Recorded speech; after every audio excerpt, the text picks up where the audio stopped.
up for the corner, and then I was a bit too fast. I was not taking risk. I've done a very clean stage before that, and just looking at something, and when I saw the corner it was too late. This is a very rare moment indeed. Seven-time world champion Loeb is absent from the leaderboard. His teammate and closest championship rival Ogier now leads 9.1 seconds ahead of Hirvonen, with Latvala up to third, but he's just 2/10 up on Petter Solberg. With the rain still falling, and understandably Loeb's dramatic retirement will dominate discussions back at the service park alongside the Coffs Harbour Airport.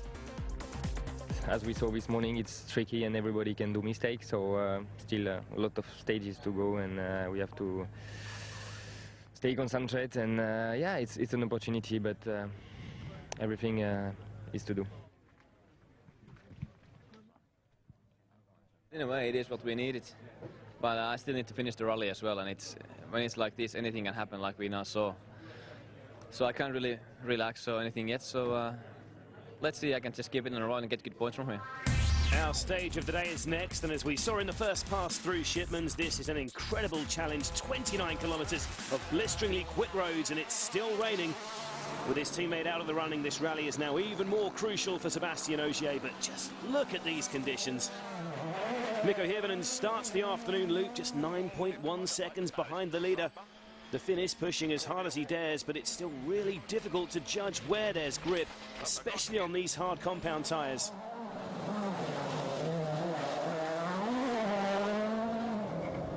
The water splashes will be deeper too. These conditions are looking more like Wales Rally GB in November than an Australian round. It's a wild ride for Latvala too, but he's still keeping the pressure on the leading pair.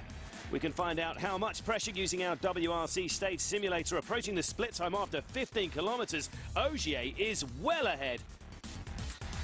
Really getting some daylight between himself and the Finns now. Not much between the two Fords though. Just a tenth of a second separating Hirvonen and Latvala, and let's rejoin Hirvonen now. And take a look at his in-car telemetry. See how tentative Mikko is on the brakes as he arrives at corners. Braking distance is almost impossible to judge in the mud. And this stage is still breathtakingly quick despite the nightmare conditions. The speedometer briefly nudging 120 kilometres an hour there. Oh, but he's off the road here. Mikko off into the field. He was lucky there were no trees around at that corner. A wild moment for the Ford man, but he survives to fight another day and wastes little time getting back on the road. And rejoining the rally leader. The early split times, as we just saw, have looked really promising in stage 6. Great aerial view of the Australian forest roads here. Ogier looking calm and collected despite the lack of grip. He can take advantage of Hirvonen's slip up now, of course, and pull even further ahead. Pace notes as ever coming from Julien Ingracia. Oh, but that was a big hit. I think Ogier might have blown it. But this was an amazing opportunity for Sébastien to catch his teammate in the championship. But like Loeb, he's gone off the road. A lot of damage to the front. Incredible scenes. Both Citroën Works drivers are out. Further back in the stage is the Ford Fiesta of Mikko Hirvonen. Suddenly, Mikko's chances of claiming his first win since February have been dramatically increased. Hirvonen becomes the third different leader of Rally Australia. And you don't hear this very often, but Petter Solberg in his privately entered DS3 is now Citroën's leading driver.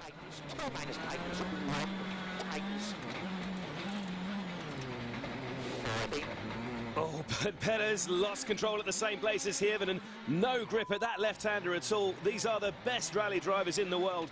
But driving these Coffs Coast roads in the wet on hard compound tyres is getting increasingly treacherous. Petter survived that, but it must have rattled him. He's almost half a minute slower than Latvala. I've never seen conditions like this, I think. Not even in Wales. And I really have too hard setup still, you know, but this is the worst I ever seen, I think. Solberg survives, but that is now two smashed-up Citroëns lying broken in the forests, and that's a huge opportunity missed for Sébastien Ogier. As you can see, I had something with the front of my car and I destroyed the radiator, so it was impossible to continue.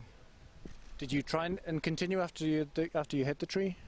Yeah, we tried to continue, but then we had to stop because the temperature was very high and we didn't want to do damage to the engine, so we had to stop. We tried to fix it, but it was not possible.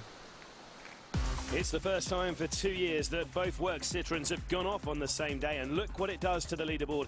It's now a Ford 1-2, with Solberg the only Citroen in the top 10. He's just over half a minute off the lead.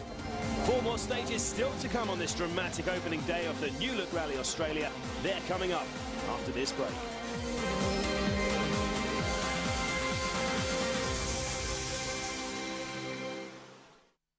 Welcome back to New South Wales for what's been a nightmare start to Rally Australia for Citroen. Both their Works DS3s are out, but it's still game on in the fight for top honours. And for now, it's Ford's Finns who are in pole position to take the top spot. After so many high-profile incidents on these treacherous, muddy roads, the prime objective for rally leader Mikko Hirvonen will be to make it to the finish line in one piece. The Finn completely focused on the pace notes from Jarmo Leitonen on the final mud-filled forest roads of day one.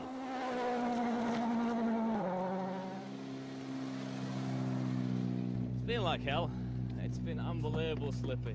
It's been so difficult to kind of pick your pace through the corners because you have no idea what kind of grip you have, and some places once you hit the brakes it's like going straight on the ice. We saw a battle of wills in Germany when team orders were called by Citroen. It remains to be seen what Ford will do with their 2 men suddenly in a very strong position.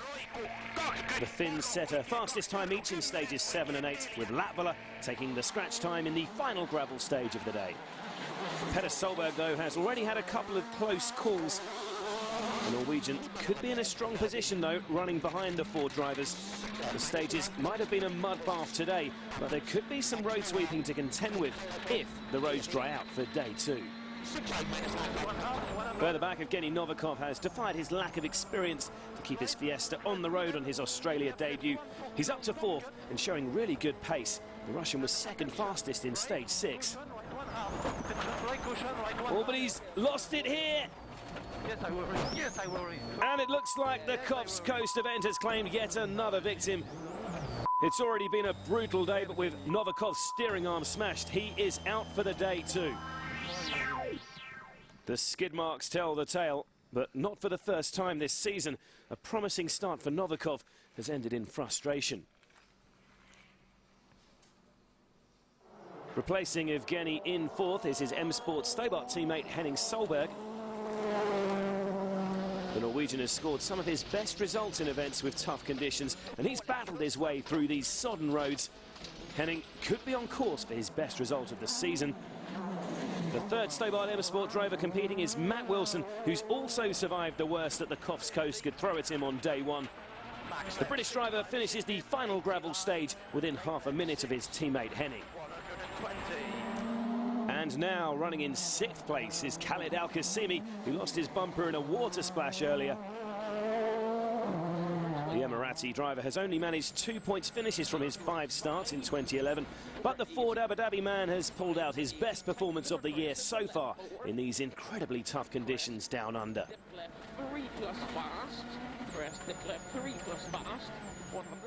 After stage 8, Hirvonen's lead is just 6.6 seconds over his teammate. Petter Solberg has slipped away a bit. He's more than half a minute behind Latvala, with Petter's older brother behind him in 4th position. After a brutal day's rallying, the remaining drivers who've survived the treacherous muddy forests will be relieved to make it to the relative safety of the Coffs Harbour Super Special. The slick tarmac, though, will still provide a tricky finale to the opening leg, especially tackling this tight 4-kilometre circuit twice in the dark and driving cars set up for gravel. Last night, there was a winner piece on these stages for the 2 Citroen Total drivers, but tellingly, with both Works DS3s taking a battering in the forests. This time, it's a winner piece for Hirvonen and Latvala. While it's been a horrible day for their rivals, for Ford and for rally leader Hirvonen, it couldn't look better. It's been a very difficult day and such a difficult conditions that it hasn't been so enjoyable all the time. So, you know, I made my own mistakes during the day. many people made even bigger mistakes. So I'm just happy to be here, and you know, we'll see what we can do tomorrow. The Blue Oval boys lie first and second, with Latvala 7 seconds behind his teammate. Solberg will look to attack from third on day 2, but he's over 44 seconds behind the leader. Henning Solberg, Matt Wilson and Al Qasimi are the only other WRC cars to make it through day 1. It's been an incredible start to Rally Australia, and with 2 long days still to tackle, who knows what drama still lies ahead. We'll be back tomorrow with the second day's highlights, but for now, from Coffs Harbour, it's goodbye.